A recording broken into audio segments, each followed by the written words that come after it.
একদিনে গ্রামে থাকতো এক গরিব কৃষক পরিবার। সেই পরিবারের কর্তা ছিল রহিম। সে ছিল একজন সৎ মানুষ। চলো বন্ধু, আজকে আবার নতুন করে শুরু করি। মাটিকে ভালোবাসলে মাটিও আমাদেরকে ভালোবাসবে। ওগো শুনছো, ঘরে কিন্তু চাল ফুরিয়ে এসেছে।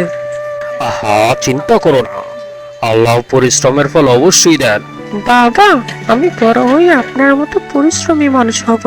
পরিশ্রমী হয়েও, কিন্তু কখনো অসৎ হয়েও না। আচ্ছা মহামন্ত্রী, এই রাজ্যে সবচেয়ে সুখী মানুষ কে? আগে মহারাজ, গ্রামের এক কৃষক নাকি সবসময় হাসি খুশি থাকে। কি বলছো মন্ত্রী? এমন গরিব মানুষ আবার সুখী? আমি নিজের চোখে না দেখলে বিশ্বাস করব না। তারপর মহারাজা আর মন্ত্রী মশাই তারা দুজনে মিলে সিদ্ধান্ত নিল যে তাদেরকে দেখতে যাবে। শোনো মন্ত্রী মশাই, তুমি যা বলেছো তা যদি না হয় তাহলে তোমার গর্দান নেব।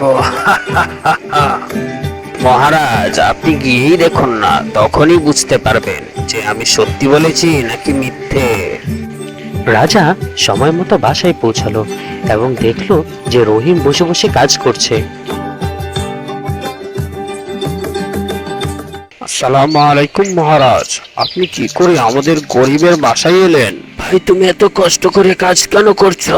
মহারাজ, এটা কষ্ট নয়, এটা আমার সম্মান। মহারাজ তার কথা শুনে অবাক হয়ে তাকিয়ে রইল। মহারাজ তখনই সিদ্ধান্ত নিল যে সে তার পরীক্ষা নেবে। তখনই একদিন রাতে সে এসে এক বস্তা স্বর্ণমুদ্র তার বাড়ির সামনে রেখে গেল। সকাল হয়ে গেছে, আজকে মাঠে অনেক কাজ। আরে এটা কি? এটা আবার কে রেখে গেল এখানে? আরে বাবা, এত স্বর্ণমুদ্রা! মনে হচ্ছে কেউ ভুল করে এই জায়গায় এগুলো রেখে গেছে। আমার মনে হয় মহারাজের কাছে এগুলো নিয়ে গেলে সঠিক সন্ধান পাওয়া যাবে। তৎক্ষণাৎ সে দেরি না করে রাজপ্রাসাদের দিকে রওনা হলো। কি, আমার রাজপ্রাসাদে এসেছো কেন হঠাৎ করে? পথ ভুলে গেছো নাকি? আগে না মহারাজ, আমি পথ ভুলে যাইনি। আজকে সকালবেলা আমার ঘরের উঠোনে কেউ একজন স্বর্ণ মুদ্রা রেখে এসে চলে গেছে। তাহলে তুমি স্বর্ণ মুদ্রাগুলো তোমার কাছে রেখে দিলে না কেন? না মহারাজ, এটা আমি কখনোই করতে পারবো না, কারণ আমি হয়তোবা এটা চুরি করে নিয়ে যেতে পারি, কিন্তু উপর আল্লাহ আছে, উনি সবকিছু দেখছেন। এটা আসলে আমি ওখানে রেখেছিলাম, তুমি কতটুকু সৎ সেটা পরীক্ষা করার জন্যে।